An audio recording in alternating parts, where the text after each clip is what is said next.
عليكم ورحمة الله وبركاته. ازيكم حبايبي؟ عاملين ايه؟ صباح الخير ومساء الخير على حسب التوقيت اللي هتشوفوا فيه الفيديو دوت. طبعا انتوا شفتوا في الفيديو اللي فات ان احنا جبنا مجموعة فساتين. بسملة هتنزل بقى دلوقتي وهتقيس الفساتين عشان نشوف انهي اللي مناسب عليها. طبعا يا جماعة هنا في تايلاند، طبعا انتوا عارفين ان تايلاند بلد مش اسلامية، تمام؟ المسلمين فيها اقلية، صعب جدا. بصوا عشان تجيبي ملابس خروج تحف، عشان تجيبي ملابس سواريه تحف. بس الحفلة يا جماعة كاتب الكتاب هيتعمل في مسجد، فاحتراما للمسجد لازم هي تروح بحاجة محتشمة. هوريكم الفساتين اللي موجودين عندها اشكالهم عاملة ازاي، تمام؟ مش مناسبين تماما انها تحضر بيه كاتب كتاب صاحبتها في مسجد، فانا حبيت ان انا اجيب حاجة محتشمة. عشان تجيبي هنا حاجة محتشمة، مش لازم محجبات، هقولك محتشمة او حاجة محجبات، ده صعب جدا بالنسبة لي، انا صعب قوي. عندك حل من الاتنين، يا اما تعملي تفصيل، وده صعب جدا لان حاجة التفصيل ده حاجة انقرضت، محدش دلوقتي بيفصل، وان انا الاقي حد خياطة هنا في تايلاند تفصل لي الا على ذوقي صعب جدا. الاقي نوع القماش اللي انا حباه عشان يبقى ده صعب، حاجة مش مستحيلة لكن صعبة. الحل التاني ان انا ارضى باللي مكتوب بقى، ارضى باللي موجود، بحيث انها برضو تبقى لابسه لبس حلو يعني محتشم الى حد ما، تمام يا جماعه؟ والله رحت محافظه تانية عشان ادور على حاجه مناسبه. كنت الاول بجيب من مصر وافضل قاعده بقى بالسنين هنا البس نفس الستايلات، فطبعا لقيت خلاص مفيش حل تاني الا انا يعني بصوا اجاري الموقف اللي انا فيه والبس نفس ستايلاتهم، ما عنديش حلول تانية غير كده. احنا اخترنا احلى الوحشين مش احلى الحلوين، تمام؟ بصراحة الموديلات ما بتعجبنيش بس بكون مضطرة. كان عندي واحدة صاحبتي هنا من سوريا، كانت عندها مكان كده بتبيع فيه ملابس، بس هي بقى بتسافر بقى الامارات وبتروح السعودية وبتروح مصر. والله مديها رقم تليفوني، لما تروح الاماكن دي ما تيجي تسافر تتصل يلا يا بسمة، تتصل عليا على اساس ان ايه يعني اقول لها على المواصفات اللي انا عايزاها وهي تشتري لي، تمام؟ ده شغلها يعني. يلا يا بسكوت عشان تلبس. خلاص يا بسمة جاهزة؟ مش جاهزة؟ يلا يا حاجة يلا.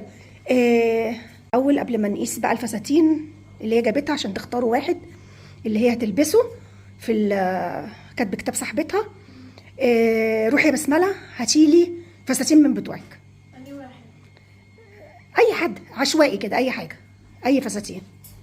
هوريكم يا جماعه الموديلات بتاعت بسمله. بسمله بتحب الحاجات الرقيقه اللي ما فيهاش بهرجه كتير، اللي هي ما فيهاش كرانيش، ما فيهاش حاجات، يعني حاجات سيمبل كده كيوته، فاهمين؟ هتلاقي معظم فساتينها كده، بس طبعا غير مناسبه، تمام؟ حطيهم بقى على الترابيزه ووريني واحد واحد. هوريكم يا جماعه النموذج بس. الله اكبر، الله اعظم. هرجع لكم تاني يا جماعه بعد الاذان. وريني بقى اول واحد. اللي انا ما بحبوش، بسمله بتحب ده، او انا ما بحبش حتى بقول لها بسمله وديه لحد يشلك الابيض اللي فيه ده. خلاص ماشي تمام، امسكي حلو، ارفعيه لفوق كده. تمام اوكي. هو اللي شكله حلو بس هو مش باين في الكاميرا يا جماعه، اهو شكله كده. انا ما بحبش الديل بصراحه، هو الديل على جنب بس. خلاص براحتك حبيبتي، هو حاجتك وانت حر، ده انا بحبه. طبعا زي ما انتم شايفين الستايلات البنوتاتي بقى، الحاجات الاموره ده اهو، ده انا بحب بسمله وهي لابسه جدا، ده تحفه يا جماعه في اللبس. ده برضو لونه جميل قوي، بحب اللون بتاعه قوي، وبيفتح بسمله قوي لما بتلبسه اهو. ده انا بحبه جدا بصراحه، بس طبعا حاجات كل مقام مقال. بص ده حزام، انا بحب الحاجات اللي ليها حزام لانها تقدر ان هي تلبسها وتكسم على قد ما هي عايزه. اهو وريني من ورا، حاجات كلها سيمبل وما فيهاش كركبه كتير، وبنوتات على قد سنها. طبعا هي عندها فساتين كتير، بسمله يعني حظها حلو، اخواتها مكان ما بيروحوا بيجيبوا. بصوا يا جماعه شكله، استني يا بسمله ارفعي، ارفعي، ايوه اهو يا جماعه بصوا شكله اصلا مش في بروفيشن ايه اهو. بصوا ده تحفه في اللبس، طبعا النور مش مبين، تحفه تحفه في اللبس بتاعه بجد. النور مش مبين اللون بتاعه والله. بس دي النماذج بتاعه اللبس اللي بسمله بتلبسها. وعندها كتير قوي قوي جوه في الدولاب، اكتر من كده بكتير قوي. بس يعني مش هينفع، مش يعني للمناسبه مش هينفع. كانت بكتاب في مسجد، انتوا فاهمين قصدي تمام. فعشان كده رحنا المكان. يلا يا بسكوت، لا يلا هنقيس. يلا طلعي بقى ايه من الاول كده. تعالي نشوف يا جماعه. طبعا في حاجات هي جايباها هدايا لصاحبتها. قيسي ده الاول، الاولاني ده اهو. هوريكم بقى اللي احنا جبناهم. بصوا بصوا شكله ده. طبعا انتوا شفتوهم واحنا بنعرضهم برضه. تو بيسز تمام. من بره ده اللي هو من ده اول واحد يا جماعه.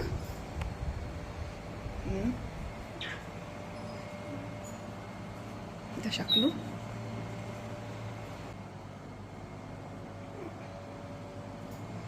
تعالوا بقى نشوف لما تلبس عليه التحجيبه بتاعته.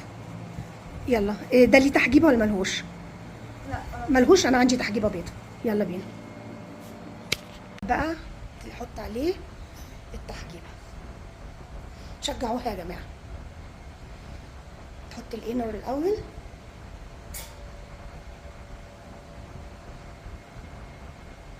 زي ما قلت لكم يا جماعه، احنا اخترنا احلى الوحشين مش احلى الحلوين. انا ما بحبش الموديلات دي بصراحه، بس المتاح قدامي. ما انا مش كل ما احب اجيب اروح مصر عشان اجيب. بس بجد لسنها جميل قوي، انا شايفه ان هو مناسب. وبعدين دي نعم ماما عايزه تحجيبه. هنا في واحده بيضه. دي مش انا جبناها دي شفتيها؟ دي لا دي مش هجيبها دي مش تحجيبه. طب روحي هاتي واحده. طب استني هجيب لك واحده من الكيس هنا بتاع اي تحجيب بتاع اي عبايه.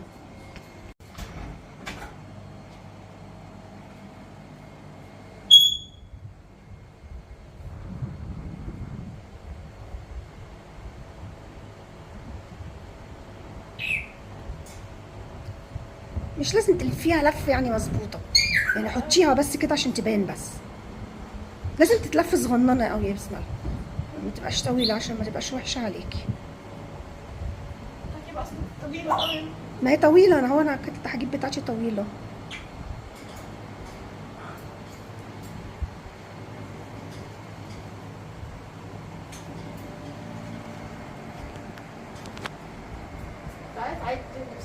اساعدك. طب تمام. هي حلوه. بصوا يا جماعه لفها لها كده بتقولي لا مش حلوه. هي حلوه كده، هي بتبقى كده. اخرج كده صح؟ يا بنت عدليها يا لهوي. طب والله طب اقول لك على حاجه. انت اللي فيها زي ما يعجبك. انت بس وري للناس. ما احنا لو الناس استنونا قبل ما نعدل التحجيبه هنقعد سنه في الفيديو. احنا بنوريهم ستايل بس، وانت بعد كده ظبطي بقى براحتك. ايه رايكم يا جماعه؟ مش والله جميله؟ طب والله بصوا اهو. اقفي بقى كده وريني اهو. ايه رايكم؟ والله الاضاءه مش جايبه الستايل. هو الستايل انديا شويه بس حلو. طب والله جميل اهو. بعد كده بنظبط التحجيبه حلو بقى اهو. بصوا يا جماعه ايه رايكم؟ اهو بصوا يا بنت بتعملي ماشي قوي كده. يا بنت اسكتي اهو. ايه رايكم يا جماعه؟ طب والله جميل صح ولا لا؟ يلا بينا. والمهم ان هو محتشم صح ولا لا؟ حاجه كده مناسبه للمسجد اهو. طب والله العظيم تحفه، اقسم بالله جميل يا بسم الله. يعني اللي ايه اللي بعديه.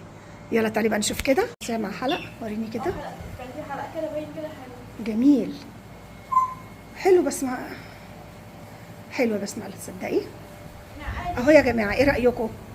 ما بتبانش الا في اللبس والله. تعالي نحيجي بقى يا بسكوت كده.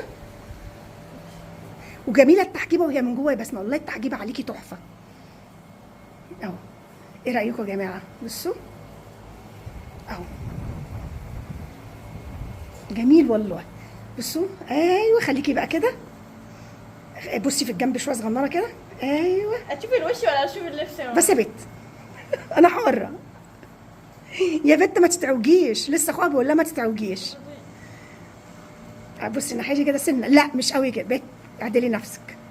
يلا ايه رايكم يا جماعه؟ والله العظيم حلوين في اللبس، والله جميل. المهم ان هم محتشمين، صح ولا لا؟ كتير نلبس زي كتير. ده بصوا يا جماعه، ده رقم 2. قولوا لي انهي واحد احلى اللي تلبسه في كتب الكتاب بتاع صاحبتها في المسجد. ايه رايكم؟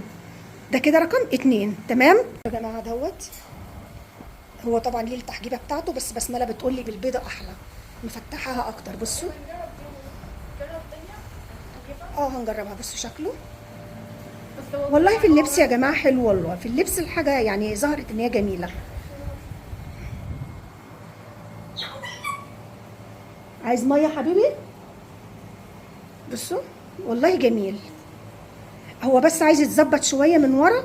هو طبعا هو مش هيبقى نفس كده، هنظبط يعني، بس احنا عشان مستعجلين عشان خاطر الفيديو. اهو مش بطال يعني. اهو ده كده رقم 3. يعني وحش. لا مش بطال يعني حلو. البسي بقى التحجيبه بتاعته كده واقلعي البيضه. طبعا احنا خربنا الدنيا بس مش مشكله.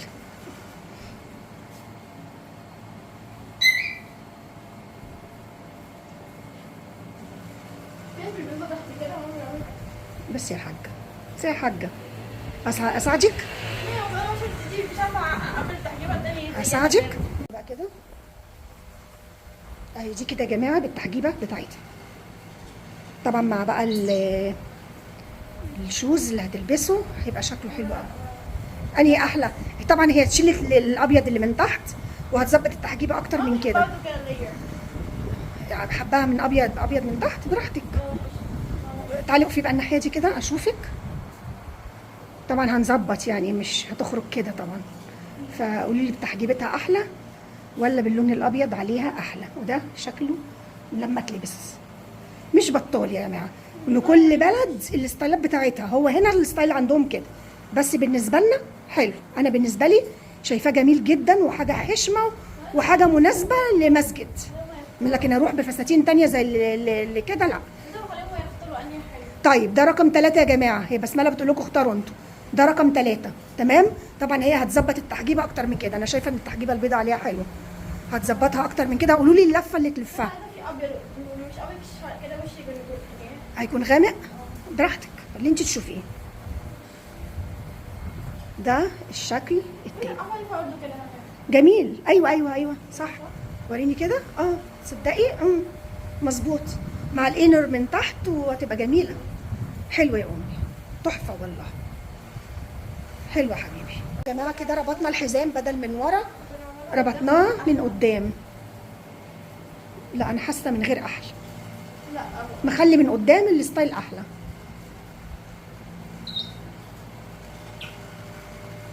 لا ما اعرفش، والناس يقولوا رايهم برضه. تمام. يلا بينا نشوف الفستان اللي بعديه. ده رقم 3.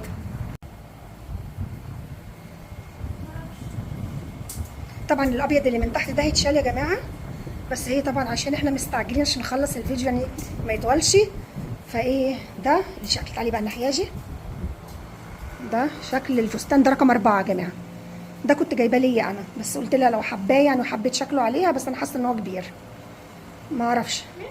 ظبطي كده المنبر. لا يعني وريني الكتف كده. لا هو الكتف عليكي مظبوط. وده كنت جايباه ليا انا.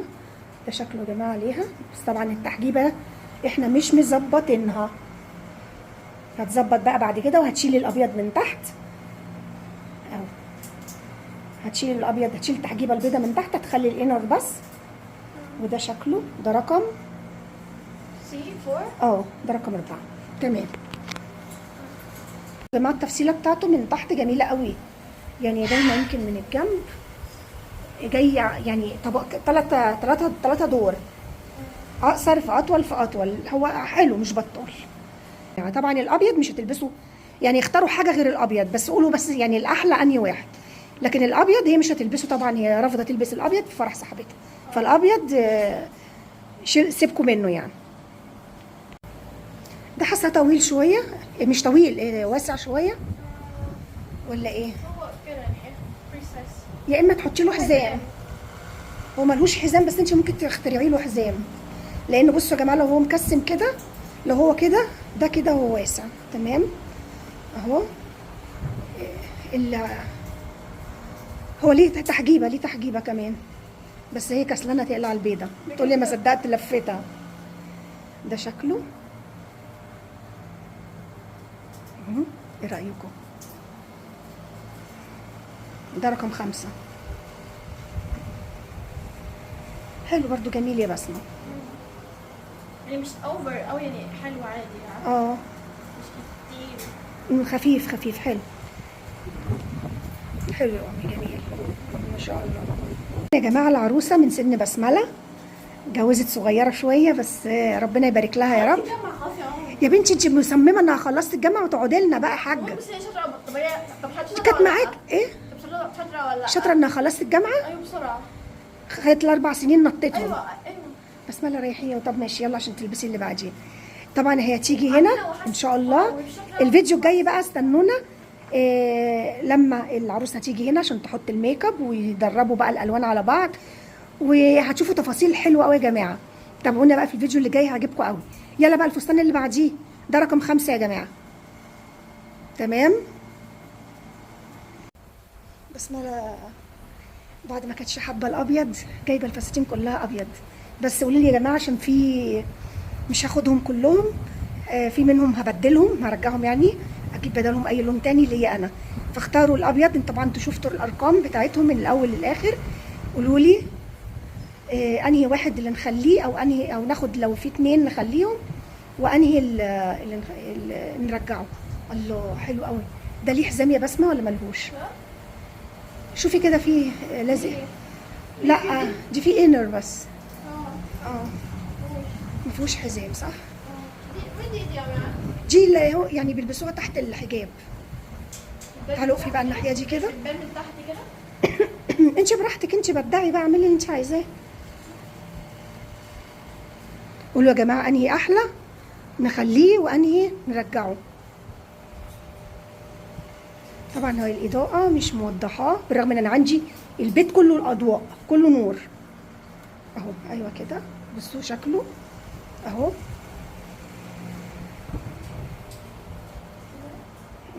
ده شكله يا جماعه النفاية برضو حلو برضو. جميل. قد كده ماسك. حلو حلو. ده كم يا بسمله، كم قطعه ده؟ 3 pieces. ده ما فيهوش تحجيبه، بس في ليه البتاع اللي هي بتحط تحت تحجيبه بس حلو جميل. انا شايفه ان هو جميل قوي. قولوا يا جماعه، قولوا لي رايكم، هل واضح ولا لا؟ مش عارفه اهو. قولوا لي بقى رايكم ايه. وكدين طويل، حلو قوي، جميل يا بسمه يا بنت ما تحوليش. جميل قوي، حلو ما شاء الله، الله اكبر، جميل.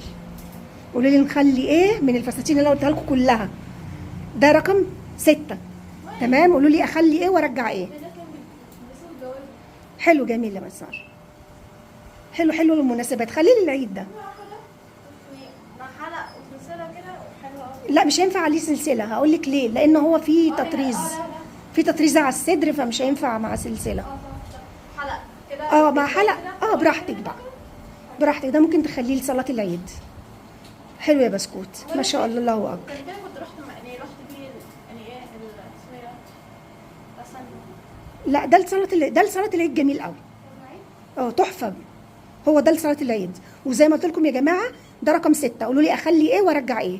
فاهمين يعني؟ انا ممكن ارجع في المحل، ما كانش ينفع هناك نقيس، فطبعا مش عارفين انهي الحلو. ممكن حاجه تلاقي حس ان هي يعني، في ناس حتى في التعليقات قالوا لي مش يعني الالوان مش على البشره، لكن ممكن تيجي تقيسي فستان يعني يبقى شكله جميل قوي، تقيسيه عليكي يبقى مش حلو عليكي. فاهمين؟ وممكن يبقى فستان شكله وحش وتيجي تقيسيه تلاقيه شكله تحفه عليكي. فعشان كده ما كنتش عارفه، فاتفقت معاهم انا هاخد، بس اللي مش هيعجبني مش هينفع يرجعه، بس ممكن ابدله. ماشي يا حبيبتي. طلع عليه حزام من جوه يا جماعه، ما كناش واخدين بالنا منه، فبالحزام بقى احلى بقى، يعني مديها طول كده ويعني حلو يعني. بصوا شكله حلو قوي ما شاء الله، الله اكبر. حلو يا جميل، تحفه. كده كده بذمتكم يا جماعه، بذمتكم، ايه رايكم؟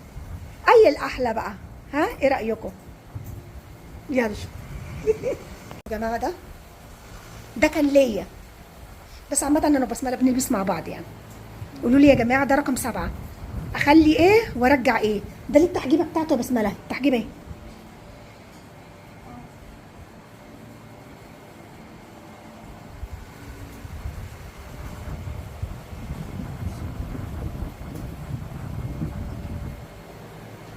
بس دي بجد من ورا. الرسمه بتاعتها بتكون من ورا. بس انا اوريها لك يا جماعه. هي التحجيبه مربعه مش طويله، فطبعا المربع ده بيبقى صعب قوي عليا في اللفه بصراحه، ما ببقاش عارفه له شكل. انا اعمل كده والله، اعمل كده. لا يا بسمله ايه ده؟ لا كده. بس يا بنت انت، مش عارفه، مش اندونيسيا ومع ماليزيا بيلبسوا كده يا ماما. كل واحد حر.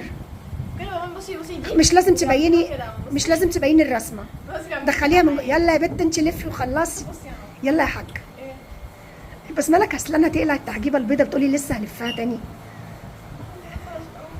كده وهتدخليها بقى من جوه. قولوا لي يا جماعه لفات تنفع للتحجيبه المربعه، بس انا شايفه ان الفستان في حد ذاته حلو، ومعرفش ليه حاسه ان بسمله في الابيض التحجيبه البيضه احلى. نور موجود، بس هي الفستان نفسه حلو قوي اهو يا جماعه، عشان كنتوا بتقولوا موديلات اهو. روحي كده، بس طبعا هتبدل التحجيبه. تعالي انتي الناحيه دي احسن، وهاتي الرينج لايت عليكي. ايوه هنظبط طبعا لفه التحجيبه، مش هتبقى كده. وفي باكج تبيني الفستان اهو. بصوا يا جماعه، افتحي كده شويه صغنططه خالص اهو. بصوا من جوه حزام اهو. ده كنت جايباه ليا انا، قلت عشان بحب الغوامق. بس هي لفه التحجيبه بصراحه مش حلوه. تمام. هو يا جماعه طبعا تحجيبته اهي. شيلي بقى التحجيبه. ايوه خليكي بالابيضه بس كده. ايوه لفه التحجيبه دي حلوه، وحاسه ان الابيض عليكي جميل قوي، معرفش ليه اهو. بصوا ايوه كده ظهرت، لكن لفه لي التحجيبه زي معرفش مين. لا عارفه ريسس يعني ايه؟ بصوا يا جماعه، طب والله العظيم جميل، طب والله حلو قوي. انا كنت هرجع ده بجد. قولوا لي ارجع ايه وما ارجعش ايه. ده رقم ايه، 7 ولا 8؟ 8 تقريبا. فطبعا مش هاخدهم كلهم، بس ما ينفعش ان انا ارجع، لازم ابدل، يبدل لي بلون تاني، يبدل لي بشكل تاني. حلو، بس مش بحب حاجه لو مش بتحبيه خلاص مفيش مشكله. حاسه ان هو كبير لسنها شويه ولا ايه؟ وريني كده. حاسه كبير لسنها ده. وريني من جوه، ما اعرفش. طب حطي عليه تحجيبته كده.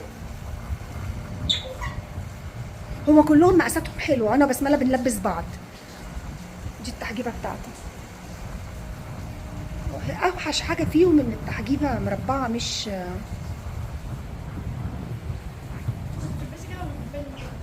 عشان التحجيبه تبان يعني، عايزه الرسم قصدي تبان. طب بس انا اعملها لك. حاسه ان ده مكبرك يا بسمله، مش لسنك. بتاع الناحيه دي كده. لا مش حلو، مش حلو. قصدي ده مع وريني. لا ده رجعه ده. شيلي كده الاسود التحجيبه. ما زلت برضو مصممه ان بسمله في الابيض احلى.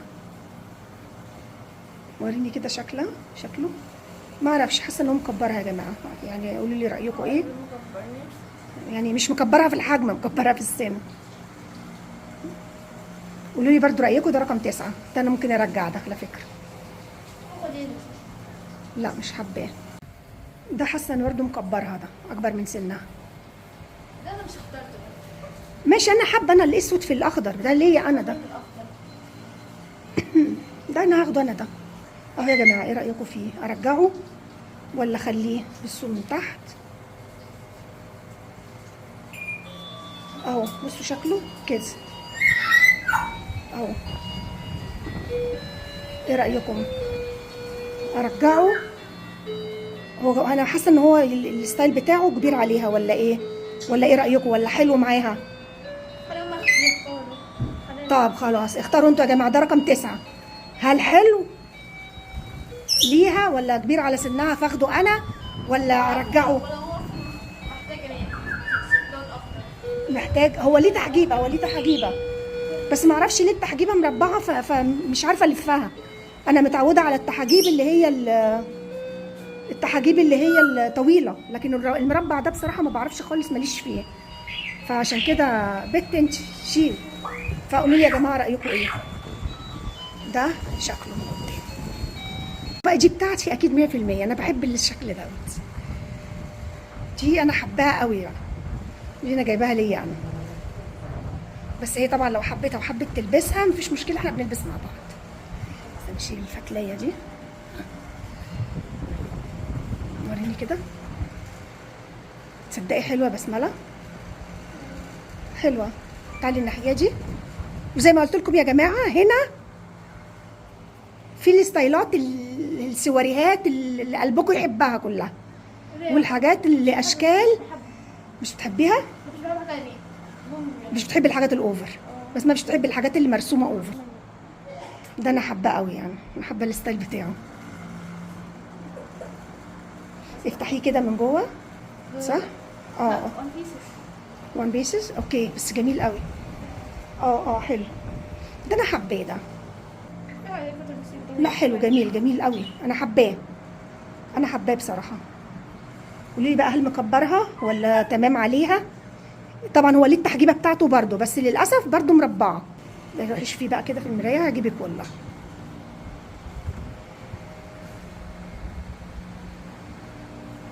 هنا في فساتين تحف تحف تحف. بس عشان تجيبي حاجه كم طويل فلازم بترجي باللي موجود. انا شايفه ان ده جميل قوي.